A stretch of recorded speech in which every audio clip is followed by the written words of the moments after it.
একটুখানি আচার খাওয়ার জন্য কিন্তু রাজশাহীতে চলে আইয়ে পড়ছি। রাজশাহীর আমগুলো কিন্তু দেখতে মাশাআল্লাহ অনেক সুন্দর আসলে। তা রাজশাহী যে আমের জন্য বিখ্যাত এত সবাই জানেন আমরা হগলডি তেলে কিন্তু মুই আজকে রাজশাহী চলে আই পড়ছি। আমগুলো কিন্তু কাঁচা কাঁচা সুন্দর টসটসে সবুজ আসলে। এই নিয়ে কিন্তু এককালে আচার বানাই নইবে বুঝছেন। তা একাল নগদ সগদ পাড়িয়ে কিন্তু গাছে কোনে লইয়াই পড়ছি লাভ মারিয়া আইয়ে কিন্তু নানুর কাছে দিয়ে দিছি যে নানু আপনি আচার বানাই দেন মোরে মুই কিন্তু খামু টেস্ট করে। তা নানু কিন্তু সুন্দর মতো করে আমগুলোর ফাইল ফাইল করে কাটতে লইতে আসলে কেসে কেসে তারপর কিন্তু রাখিয়ে দিয়েছে অর্ধেক অর্ধেক ফাইল ফাইল করে। তারপরে কিন্তু আসলে এই পাশে পাঁচফোড়ন টাইলে রাখছে ওগুলো কিন্তু বাইটে পরে দেওয়া হইবে। তারপর কড়াইতে কিন্তু সরিষার তেল তারপরে হচ্ছে শুকনো মরিচ রসুন কুচি দিয়ে কিন্তু লারিং সেরিং করতে আসলে এইপরে কিন্তু এই পাশে আরেকটা আচার এইটা কাল বানাই নই গেছে এইপর মুই আইছি বুঝছেন। তাই মুই আবার লেট করে লাইছি একটু সমস্যা নেই। এরপরে দেখাইলাম এইটা আবার টক আচার বানাইছিল একদম সুক্কা সুক্কা বেশি বেশি বুঝছেন। এইপরে কিন্তু ওই পাশে ওইটা রাখি এই পাশে আবার এইটা শুরু করে দিলে এই পাশে লঙ্গির উপরে কিন্তু অনেকগুলো এরমে কাটতে রাখতে দিয়েছে ফাইল ফাইল করে অনেকগুলো বানাইবে তো আচার তো অনেকের দেওয়া লাগবে। এইপর মশলাপাতির মধ্যে কিন্তু আমগুলো দিয়ে দিয়েছে এইপর লবণ দিয়ে দিয়েছে এইপর মরিচের গুঁড়ি হলুদের গুঁড়ি তারপরে কিন্তু দেবে যে পরিমাণ মতো চিনি। তা আচার বানাইতে কি কি লাগে হগলটি কিন্তু জানেন। এইপর একটু টেস্টিং সল্ট দিয়ে দিয়েছে তা আরো কি কি জানি মশলাপাতি দিয়েছিলে হ্যাঁ মুই দেখাইতে পারিনি। তাই এবার সবকিছু কিন্তু মিক্স করে এরকমের একালে লাড়া চাড়া দিতে হইবে বুঝলেন। তা নিচে জানো আচারটা একালে লাগিয়ে না পড়ে তা আমগুলো লাগার সম্ভাবনা বেশি থাকে এই জন্য কিন্তু বেশি বেশি করে লাড়তে হয়। দেখছেন নি কারবারটা কেমন করে ঝাড়া মারতে আসলে মনে করেন কড়াইটা উস্কাই এগুলো কিন্তু বাঙালি মায়েদের কাছেই সম্ভব আসলে হেরা কিন্তু এগুলার চুলার আগুনের ভয়ই করে না। মুই যদি এরকম লারিং সেরিং করতে যাইতাম এরকম ঝাপটা মারতে যাইতাম তাই কিন্তু দুপুত করে পড়ে যেতে সব আমগুলো বুঝলেন। তাইলে কিন্তু নানুরাতে করাইছি এবার কিন্তু সুন্দর মতো করে পাঁচফোড়ন বাটতে লইতে আসলে পাঁচফোড়ন দিয়ে কি সুন্দর ঘেরানা ইস মন চাই এখনই খাই লইব যেন এবার খাওয়া যাবে না কারণ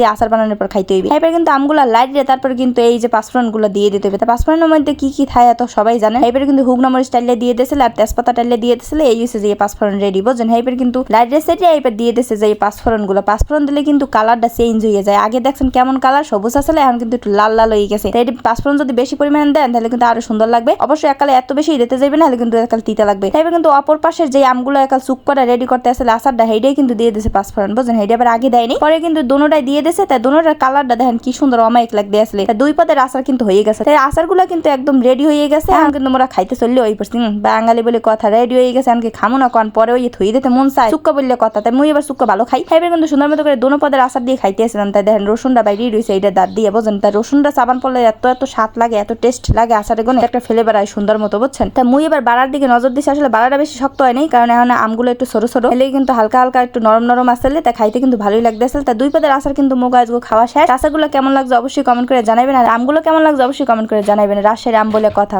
তা আম শেষ হয়ে যাওয়ার আগেই কিন্তু এরমের আমের আচার বানাইয়ে বয়ম বয়ম ভরে ভরে থুইতে পারেন। মেহমান আইলে কিন্তু খাইতে পারবে। মুরগির গোস্তের লাগে গরুর গোস্তের লাগে সবটা লাগে কিন্তু এইসব টক আচার খাওয়ান যায়। মুখে একটু টক টক ভাব আসলে মনে করেন বানিয়ে খাইতে মন চাইলে তখনও কিন্তু এই আচার কাল হুদো হুদো খাইতে পারবেন। আম ফুরোই যাওয়ার আগেই কিন্তু তাড়াতাড়ি এরকমের মজাদার মজাদার লোভনীয় আচার বানিয়ে রাখেন। কারা কারা রাজশাহীর আম খাইতে চান অবশ্যই কমেন্ট করেন পাঠাই দুম পার্সেল করে কুরিয়ারে ঠিক আছে। আর পরবর্তী ভিডিও দেখার জন্য সবাই অপেক্ষা করতে থাকেন। ভালো থাকেন সুস্থ থাকেন আল্লাহ হাফেজ আসসালামু আলাইকুম। আর ভিডিওটা ভালো লাগলে শেয়ার করতে ভুলবেন না।